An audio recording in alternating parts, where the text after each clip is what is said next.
როდესაც ვსაუბრობთ ურთიერთობებზე და შეთავსებაზე, ძალიან ბევრს ავიწყდება დროის როლი, დროის ფაქტორი შეთავსებაში, იმიტომ რომ ყველაფერი ხდება თავის დროზე. დროის ფაქტორს ჩვენ როგორც ისეთი რუკაში და სინასტრიაში შეთავსებაში ვერ ვხედავთ, მაგრამ ეს არის ფაქტორი, რომელიც ძალიან მოქმედებს ურთიერთობაზე, რაც არ უნდა კარგი იყოს შეთავსება.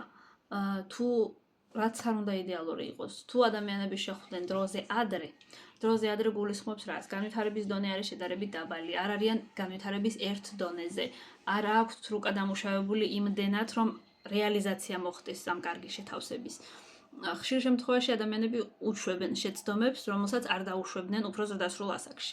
ამიტომაც ძალიან მნიშვნელოვანი არის დროის ფაქტორი და ამიტომაც ხდება, რომ ერთი და იგივე ადამიანები ხანდახან ხვდებიან 20 წლის ასაკში და ვერ ეწყობიან და შემდეგ როდესაც ხვდებიან უკვე 30-40 წლის ასაკში ურთიერთობა ძალიან კარგად ეწყობა.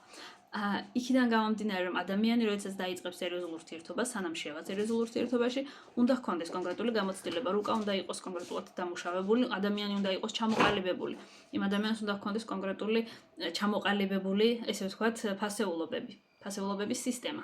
უნდა იცოდეს კონკრეტულად რა უნდა. 20 წლის ასაკში რაც არ უნდა, კარგი შეთავსება გქონდეთ სხვა ადამიანთან, თქვენ არ ხართ ჩამოყალიბებული, არ გაქვთ ჩამოყალიბებული, შეუძლებელია ამ ასაკში ადამიანს ჩამოყალიბებული ჰქონდეს ფასეულობების სისტემა და ზუსტად იცოდეს რა უნდა. ამიტომაც ხშირად ხდება თუნდაც ღალატი, თუნდაც არასწორი აღქმა პარტნიორის, თუნდაც კონფლიქტები, გაუგებრობები, 1000 რამე შეიძლება მოხდეს, როდესაც ადამიანი არის ჩამოუყალიბებელი, ან როდესაც განვითარების დონე არ ემთხვევა. შეიძლება შეთავსება რუკებს, როდესაც ერთმანეთზე დაარდებთ, იყოს იდეალური, მაგრამ მოხდეს კონკრეტულად ისეთი მოვლენები, რომელსაც არ არის ერთი მზად რო აპატიოს მეორეს, იქიდან გამომდინარე, რომ ქმედებები არ არის, ესე ვთქვათ, შეთავსებადი. თუ მე ვარ უფრო მაღალ განვითარების დონეზე, ვიდრე ჩემი პარტნიორი, ჩვენ სამყაროს აღვიქვებთ განსხვავებულად. შესაბამისად, რაც ჩემთვის დაუშვებელია, მისთვის დაშვებულია, ან შეიძლება პირიქით, რასაც მე ვთვლი ნორმად, მისთვის იყოს დაუშვებელი.